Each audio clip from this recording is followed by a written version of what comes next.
माँ बिना मायका। भाई के बहुत जिद करने पर सलीला बच्चों के साथ अपने मायके रवाना हो गई, लेकिन विवेक जल्दी लेने आओगे और कहा बार बार फोन करते रहना, जल्दी आने को कहते रहेगा। सलीला क्या हो गया है तुम्हें? अनुज कब से आने को जिद कर रहा है। जा रही हो तो कुछ दिन आराम से रहकर आना, भाई है तुम्हारा। अचानक इतनी दूर क्यों आराम से रहकर आऊं? क्या कर रहे हो तुम? तो बस अपनी स्वतंत्र से मतलब है, किसी दूसरे के भावनाओं से कोई लेन देन नहीं। कह दिया ना 2-4 दिन बाद वापस आने को जिद करना। बस यही एक काम मान ले। रात के ट्रेन में विवेक ने सलीला एवं बच्चे को बैठा दिया। ट्रेन अगले दिन सुबह हैदराबाद पहुंचने वाली थी। ना जाने कितने विचार सलीला के मन में बेचैन किया जा रहा था। जल्दी सोने से सुबह जल्दी होगी, इस विचार से बच्चे से चिपके थे। ट्रेन के हर झटके से सलीला हर बार कुछ नया सोचने लगती। सुनो, ट्रेन समय पर चल रही है, सुबह जल्दी पहुंच जाओगी।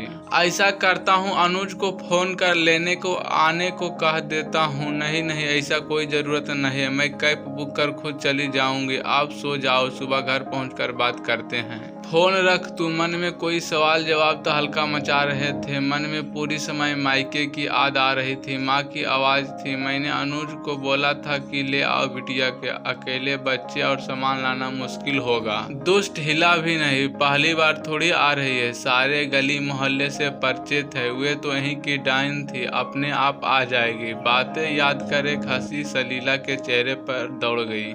अनुज के शादी के बाद सब कुछ कितना बदल गया था। माँ जब लाने को कहती तो कहता माँ आ जाएगी ना, सालों से आ रही है। फिर कौन सी बैठने से पहले मुझे फोन कर लेने आने को कहती थी। अरे दुष्ट, क्या कह रहा है? बहन है तेरी, कितनी खुशी होगी उसे अगर तू लेने जाएगा तो। माँ अब मेरी भी जिम्मेदारी, यही सब लेना जाना छोड़ना, इन सब के लिए मेरे पास समय नहीं होता। जब एक शहर से दूसरे शहर आ सकती है तो स्टेशन से घर आने में क्या परेशानी है? मन कर रहा है। सलीला कितनी बार बोला पर लाने को कोई तैयार नहीं। कोई बात नहीं माँ, मत कहो रे। अब ये भी बच्चा नहीं है, उसकी भी शादी हो गई है। मेरे जीते जी तो मान जाता, बाद में देखी जाती। जैसा रिश्ता निभाना है निभाते। छोड़ो ना माँ, बात की क्यों बतंगड़ बनाना। मैं आ जाऊंगी, अपने आप मत कहा करो। उसने जाने कितने बातों के मनसा पलट पर दौड़ने लगी। जब आंख बंद कर नींद का मुलाकात करने का कोशिश अर्थात सफलता हुई। सुबह अचानक घबराकर उठी तो देखा सही समय पर नींद खुल गई है। गाड़ी स्टेशन पर दौड़ रही थी। बाहर झाँक कर देखा तो हैदराबाद लिखा था। बच्चों उठो बेटा, चलो हमें उतरना है, जल्दी करो। नीचे उतर कैब बुक करने लगे। अलसाई आंख से बच्चा अपना अपना सामान ले खड़े हो गए। मन में सोचने लगी, अभी तक माँ का 10 फोन आ जाता था, पता नहीं घर में माहौल कैसा होगा। जाते ही किससे सामना होगा, वह अपना सामान कौन सा कमरा में रखेगी, और भी ना जाने क्या क्या। जैसे ही बच्चा उतरा अटैची बाहर निकालने लगा। अटैची का वजन कुछ कम लग रहा था। लाओ मुझे दे दो, कुछ और सामान है तो वह ले आ तू। इतना सुबह क्या जरूरत थी? पहले तो कहते कहते भी औरत को उतरने दे, बाकी तो आराम से बैठकर रहना। दोनों स्टेशन के नीचे हुई। बिल्कुल मन में चलते हुए बच्चा मम्मा से दुनिया भर की बातें करने लगा। सामान कार में रख अनुज ने सलीला के लिए आगे वाली सीट का दरवाजा खोल दिया। कैसी है? भाई के पूछते ही एक आंसू टपक पड़ा। मन आया सीने से लगा, जोर जोर से रो दी। बहुत जल्द पूछा रहा है कैसी है, लेकिन शायद उम्र के परिवर्तन। गर्दन हिलाकर ठीक हूँ मैं, जवाब दिया। इतनी ठंड में ले आने की क्या जरूरत थी? कल तक माँ ने लाने की जिद कर रही थी तो कहा था डाउन है आ जाएगी। अब इतनी चिंता क्यों? अपनी डाउन पर विश्वास नहीं रहा। छोटी मोटी शिकवा शिकायत में घर आ गई। घुसते ही देखा इन 2 सालों में काफी बदल चुका था। माँ का तुलसी का परिंदा गार्डन के बीचों बीच सुंदर सी पेंटिंग सी सजाया गया था। सोच ही रही थी कितनी बड़ी हो गई हूँ, वरना ऑटो से उतरते ही मामा चिल्लाकर दौड़ी चली आती थी। नजारा उल्टा। घर की दहलीज देखी, आज वही कोई रौनक नहीं थी। उस दहलीज की रौनक तो माँ हुआ करती थी। जैसे ही दरवाजा खोला, भाभी और बच्चे ने जोर जोर से हल्ला मचाया, वेलकम होम। यकीन नहीं, स्वागत ऐसा पहले मायके में कभी नहीं हुआ था। बच्चे भाभी ना जाने कितनी पुरानी बातें करते रहे। दिया लीजिए आपकी पसंद की अदरक वाली कड़क चाय। बच्चे भी ननिहाल आ बहुत खुश थे। बातों बातों में समय का पता ही नहीं चला, सारी खुशियाँ थी, कोई कमी नहीं था। लेकिन सलीला का मन बस एक ही जने का ढूंढ रहा था, माँ की मौजूदगी की। उनकी एहसास को बिना माँ माइका कैसा हो सकता है।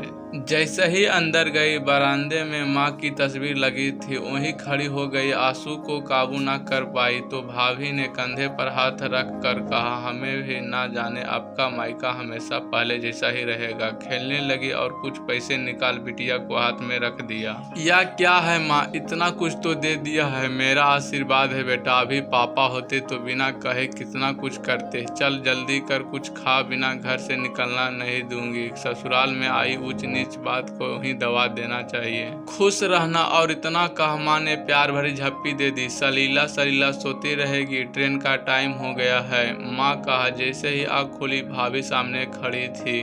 मन में आया कह दे क्यों उठाया भाभी, माँ के संध्या में थे। फटाफट उठ तैयार हुए, भाभी भी नाश्ता करवा विदा किया। भाई के पीछे खड़ा था, दी आते रहना, जल्दी जल्दी आना। सीने से लगा, दोनों के आंसू छलक पड़े। कभी पराया मत समझना, तेरे मायके में तेरा सामान हमेशा इसी तरह से होगा, यही एक भाई का वादा है। मुस्कुराकर माँ की फोटो को प्रणाम कर जाने लगी। जा रही हूँ माँ, आज तेरे बगैर मायका क्या होता है। जान लिया तुम सिर्फ आँख से दूर हुई हो, तुम्हारी मौजूदगी तो मायके शब्द में है। घर पहुंची, गुमशुदा बैठी थी। क्या हुआ मैडम, तुम तो 2-4 दिन बाद आने वाली थी।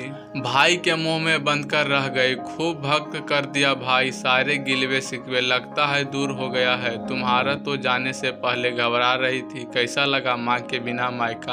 आंख में आंसू लिए भरे, गले से बोली, माँ का बिना मायका नहीं होता है। उसकी मनोहर डटा प्यार सब अपने आप में अंगूठा होते हैं। उसका गले लगाना, उसकी बातों में अपना बचपन जी लेना, अपने बच्चों की पसंद नापसंद सब अपने मायके में पूरा माँ करती है।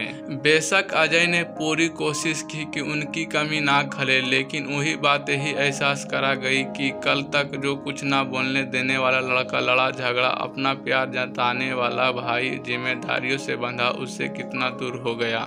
जिन बातों के लिए माँ ताना देती थी, फिर भी वे उन्हें पूरा नहीं करता था। आज वही सब बातों का ख्याल रख, जानती हूँ वे कितनी अपनी जिम्मेदारी निभा रहा था। माँ के जाने के मेरा भाई को दूर हो गया था, उसके जगह एक जिम्मेदार पति, पिता और रिश्तेदार निभाने वाला भाई खड़ा था। आंसू पोंछने वाली माँ बिना मायका कैसा जी। माँ बिना मायका की कल्पना करने से ही रूह कांपती है। आते आते कह रहा था जल्दी आना, यही तो मायके की दूरी का अभाव हुआ था। पहले मन में जाने की एक उत्साह थी। माँ हर घड़ी कहती, लाडो कब आ रही हो। सच में विवेक, मायके में चाहे कितना भी आपका इज्जत, पर माँ बिना मायका मायका नहीं होता। भली मन से उठकर चली गई अपनी लाडो को मायके का सुख देने वाली। अगर आपको कहानी अच्छी लगी हो तो वीडियो को लाइक करें और चैनल को सब्सक्राइब करें। पूरी वीडियो देखने के लिए धन्यवाद।